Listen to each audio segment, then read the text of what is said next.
Cinema ರಂಗದಲ್ಲಿ 70-80ರ ದಶಕದಲ್ಲಿ ಬಹು ಬೇಡಿಕೆಯ ನಟಿಯರಲ್ಲಿ ಒಬ್ಬರಾಗಿದ್ದ ಲಕ್ಷ್ಮಿ ಸುಮಾರು 5-6 ದಶಕಗಳಿಂದ ನಟಿಸುತ್ತಾ ಬಂದಿರೋ ಹಿರಿಯ ನಟಿ. ಇವರು ಕನ್ನಡ, ತಮಿಳು, ತೆಲುಗು, ಮಲಯಾಳಂ, ಹಿಂದಿ ಚಿತ್ರಗಳಲ್ಲಿ ನಟಿಸಿ ಪಂಚಭಾಷಾ ಕಲಾವಿದೆ ಎನಿಸಿದ್ದರು.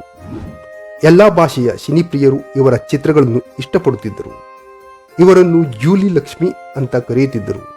ಯಾಕೆಂದರೆ ಅವರು ಜೂಲಿ ಎಂಬ ಸಿನಿಮಾದಲ್ಲಿ ನಟಿಸುವ ಮೂಲಕ ದೊಡ್ಡ ಹೆಸರು ಮಾಡಿದ್ದರು. ಜೂಲಿ ಚಿತ್ರದಲ್ಲಿ ಸ್ವಲ್ಪ ಬೋಲ್ಡ್ ಆಗಿ ನಟಿಸಿದ್ದರಿಂದ ಹಿಂದಿ ಚಿತ್ರರಂಗದಲ್ಲಿ ಅದೇ ತರಹದ ಪಾತ್ರಗಳಲ್ಲಿ ನಟಿಸಲು ಹೆಚ್ಚೆಚ್ಚು ಆಫರ್ಗಳು ಬರುತ್ತಿದ್ದವು. ಆದರೆ ದಕ್ಷಿಣ ಭಾರತದ ಚಿತ್ರರಂಗವು ಲಕ್ಷ್ಮಿಯವರಿಗೆ ಒಳ್ಳೊಳ್ಳೆಯ ಆಫರ್ಗಳು ನೀಡತೊಡಗಿದ್ದವು. ಆದ್ದರಿಂದ ಲಕ್ಷ್ಮಿ ಬಾಲಿವುಡ್ನತ್ತ ಹೆಚ್ಚು ಮುಖ ಮಾಡದೆ ದಕ್ಷಿಣ ಭಾರತದ ಚಿತ್ರರಂಗದಲ್ಲಿ ನಟಿಸುವ ಮೂಲಕ ಬಹುದೊಡ್ಡ ನಟಿಯಾಗಿ ಬೆಳೆದರು. ಈಗಲೂ ಕೂಡ ಲಕ್ಷ್ಮಿಯವರು ಟಿವಿ ಶೋಗಳಲ್ಲಿ ಮಿಂಚುತ್ತಿದ್ದಾರೆ. ಇವರಿಗೆ ಅಪಾರ ಅಭಿಮಾನಿಗಳಿದ್ದಾರೆ. ಆದರೆ ಇಷ್ಟೊಂದು ದೊಡ್ಡ ಹೆಸರು ಮಾಡಿದ ಲಕ್ಷ್ಮಿಯವರು ವೈಯಕ್ತಿಕ ಜೀವನದಲ್ಲಿ ಸೋತು ಹೋಗಿದ್ದರು. ನಟಿ ಲಕ್ಷ್ಮಿಯವರ ತಂದೆ ತಾಯಿ ಸಿನಿಮಾ ರಂಗದಲ್ಲಿ ಗುರುತಿಸಿಕೊಂಡಿದ್ದರಿಂದ ಟೀನೇಜ್ನಲ್ಲಿ ಸಿನಿಮಾ ರಂಗಕ್ಕೆ ಎಂಟ್ರಿ ಕೊಟ್ಟು ಬಹು ಬೇಗನೆ ಸ್ಟಾರ್ ನಟಿಯಾಗಿ ಬೆಳೆದು ನಿಂತಿದ್ದರು ಲಕ್ಷ್ಮಿ. ಸಿನಿಮಾ ರಂಗದಲ್ಲಿ ಯಶಸ್ಸು ಸಾಧಿಸುತ್ತಿದ್ದಂತೆ ಭಾಸ್ಕರನ್ ಎಂಬುವರ ಜೊತೆ ಲಕ್ಷ್ಮಿ ಎತ್ತವರು ಮದುವೆ ಮಾಡಿಕೊಟ್ಟರು. 1971ರಲ್ಲಿ ಈ ದಂಪತಿಗಳಿಗೆ ಒಂದು ಹೆಣ್ಣು ಮಗು ಜನಿಸುತ್ತೆ. ಮಗುವಿಗೆ ಐಶ್ವರ್ಯ ಅಂತ ಹೆಸರು ಇಡುತ್ತಾರೆ. ಐಶ್ವರ್ಯ ಕೂಡ ಸಿನಿಮಾ ರಂಗದಲ್ಲಿ ನಟಿಯಾಗಿ ಗುರುತಿಸಿಕೊಂಡಿದ್ದಾರೆ. ಕೆಲವು ಸಮಯಗಳ ನಂತರ ಲಕ್ಷ್ಮಿ ಹಾಗೂ ಭಾಸ್ಕರನ್ ನಡುವೆ ಬಿರುಕು ಮೂಡಲು ಪ್ರಾರಂಭವಾಯಿತು. ನಂತರ ವಿಚ್ಛೇದನ ಪಡೆದುಕೊಂಡರು.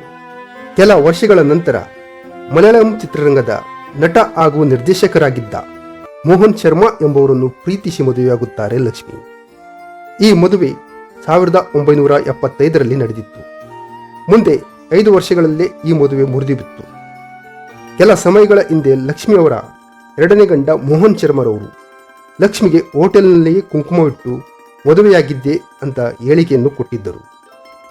ಲಕ್ಷ್ಮಿ ಹಾಗೂ ಮೋಹನ್ ಶರ್ಮಾ ವೈಯಕ್ತಿಕ ಜೀವನ ಕೊನೆಗೊಂಡ ನಂತರ ಸಿನಿಮಾಗಳಲ್ಲಿ ಹೆಚ್ಚು ಬ್ಯುಸಿಯಾಗಿದ್ದರು ಲಕ್ಷ್ಮಿ. ಒಂದು ಕಡೆ ಮಗಳು ಐಶ್ವರ್ಯ ಕೂಡ ಬೆಳೆಯುತ್ತಿದ್ದಳು.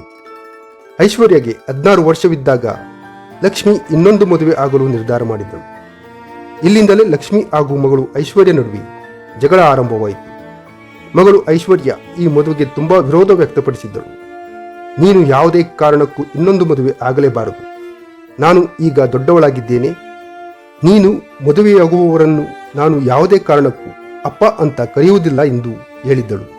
ಮಗಳ ಇಷ್ಟೆಲ್ಲ ವಿರೋಧದ ನಡುವೆಯೂ ತಮಿಳು ಚಿತ್ರರಂಗದ ನಟ ಹಾಗೂ ನಿರ್ದೇಶಕ ಶಿವಚಂದ್ರನ್ ಎಂಬುವರನ್ನು ಲಕ್ಷ್ಮಿ ಮದುವೆಯಾಗುತ್ತಾರೆ.